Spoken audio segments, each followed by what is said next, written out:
بسم الله الرحمن الرحيم. خير الكلام ما قل ودل.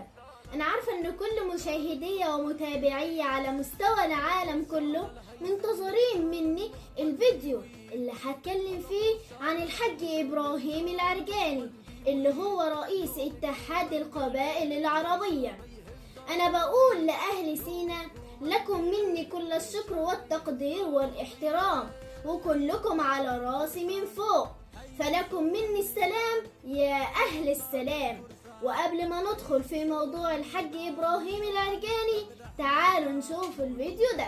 الحاج إبراهيم العرجان يا فخر السيناوي، الحاج إبراهيم العرجان يا فخر السيناوية. هي عيش أبو عصام شيخنا السبع الدرغام، هي عيش أبو عصام شيخنا السبع الدرغام. في قلوبنا على المقام يا رب ما تشوف ريدية، في قلوبنا على المقام يا رب ما تشوف ريدية.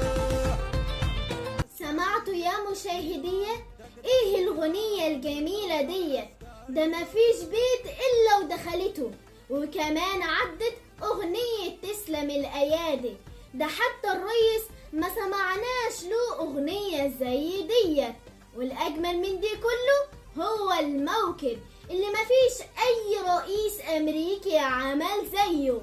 والله برافو عليك يا حاج ابراهيم. بص يا حاج ابراهيم، انا مش هسيء لحضرتك، ولكن في ناس على التواصل الاجتماعي بتقول حاجات مش عارفين اذا كانت صح او غلط، فلازم حضرتك تطلع وتنفي الحاجات ديت، زي ما بيعمل رئيسنا عبد الفتاح السيسي.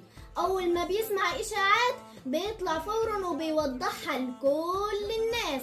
ومش عيب يا حاج ابراهيم انك تطلع وتقول الصراحة، ويا ريت ما تخليش ابنك هو اللي يتكلم، لان الناس كلها عاوزة حضرتك يا حاج ابراهيم. في ناس على التواصل الاجتماعي بتقول ان حضرتك خطفت جنود وضباط وقتلتهم ورميتهم. يا ترى الكلام ده صح ولا اشاعات؟ يا حاج ابراهيم، الاعلام اللي منحاز لحضرتك بيقول ان حضرتك بطل من ابطال سينا في محاربة الارهاب. ممكن توضح لنا ايه هي انجازاتك في الموضوع ده يا حاج ابراهيم؟ بعض وسائل الاعلام بتقول ان اسرائيل احتفلت لما حضرتك بقيت رئيس اتحاد القبائل العربية. ممكن تقول لنا اسرائيل احتفلت ليه؟ حاج ابراهيم، ليه حضرتك ما رحتش المؤتمر اللي دعيت فيه كل الناس؟ ويا ريت نسمع السبب من حضرتك، لان في كلام كتير بيتقال يا حاج ابراهيم.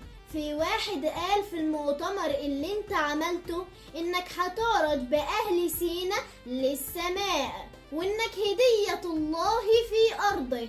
ايه معنى الكلام ده يا حاج ابراهيم؟ يا حاج ابراهيم، كل وسائل الاعلام في العالم كله بيقولوا مين هو ابراهيم العرجاني.